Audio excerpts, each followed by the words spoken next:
people will charge me as being elitist or a globalist, to use that term, which is, that's exactly, it happens to be exactly what we need. We don't need any of that. We need down-to-earth politics. One of the differences between you and your opponent, Mr. Carney, is you've said no to the WEF, whereas he's heavily integrated into that. Why do you have such strong feelings on that, and how does that impact everyday Canadians? I just think it's an organization that has a very top-down mentality. I don't believe in top-down. I don't believe that there's this sort of group of globe-trotting experts that can tell us how to live our lives, that can, who can tell us which industry should go up and which should go down, what cars we should drive and what words we should speak and how our money should be spent.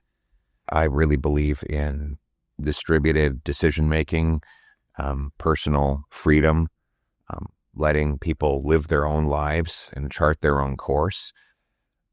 The other thing I've found is that, I've been around politics a long time, so I've met a lot of these people who are considered part of the elite, and I talk to them and I ask them questions, and then I go out to my constituency and I talk to truck drivers and mechanics and farmers, and I find the latter group is actually smarter.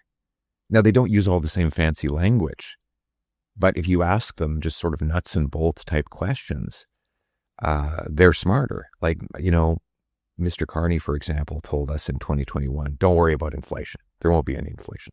We should print even more money. Well, he was totally wrong, like utterly wrong. It's a jaw-dropping mistake, and with huge human consequences. In my riding, when the money printing started, the quantitative easing, I was getting farmers and small business owners saying, there's going to be inflation.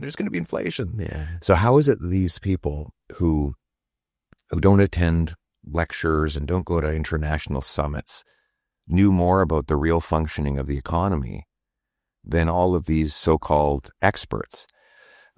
What I think is we need a government that's humble and leaves people their money, their freedom of choice, control of their lives, and lets them make their own decisions.